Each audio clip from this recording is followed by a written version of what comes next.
Des hamburgers au menu de la Chronique Éco avec Guillaume Paul. Là où il y a de la logistique, il y a des emplois.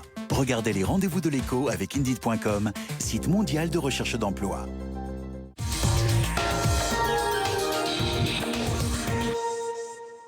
Alors le McDonald's Champs-Élysées rouvre aujourd'hui après plusieurs mois de travaux. Pourquoi on en parle? Parce qu'on apprend que ce restaurant-là, aux Champs-Élysées, c'est celui qui gagne le plus d'argent au monde. Mais oui, énorme surprise. Alors, McDo, il y a 33 000 restaurants McDo à travers le monde, c'est gigantesque. Mais effectivement, c'est celui des Champs-Élysées qui a fait le plus de chiffre d'affaires. En 2014, c'est les derniers chiffres qu'on a, 13,5 millions d'euros de chiffre d'affaires. Et attendez, il y a encore mieux, parce que si vous allez plus loin, vous regardez les 4 McDo dans le monde qui font le plus de chiffre d'affaires, dans les 4, vous avez 3 Français, celui des Champs, donc celui d'Euro Disney à Marne-la-Vallée, et puis celui de la Défense. Donc vous voyez, on est plutôt bien. En fait, McDo France pourrait donner des conseils aux Américains pour gagner plus d'argent. Vous ne croyez pas si bien dire, parce que ce dont on se rend compte en fait, c'est que depuis 10-15 ans, tout ce qui a permis à McDo dans le monde de regagner plus d'argent, ce sont des initiatives qui venaient du côté de la France. Ça fait 15 ans en fait que McDo France est un laboratoire pour l'ensemble des McDo du monde entier. Vous vous rappelez, au début des années 2000, c'est là qu'on commençait à parler des problèmes de malbouffe, vraiment d'obésité.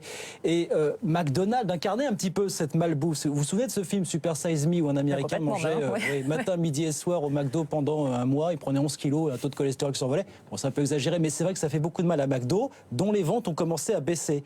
Et ben c'est de France, des McDo en France, que sont venues les solutions qui ont permis à McDo de regagner un petit peu d'argent. Qu'est-ce qu'on a réussi à imposer d'autres? Finalement, aujourd'hui, c'est un peu partout dans le monde, mais vous voyez, les salades de légumes, les salades de fruits, les yaourts, c'est venu de la France. C'est en France qu'on a permis en fait à chaque McDo dans chaque pays de faire des menus un petit peu plus locaux en passant des accords avec les agriculteurs locaux.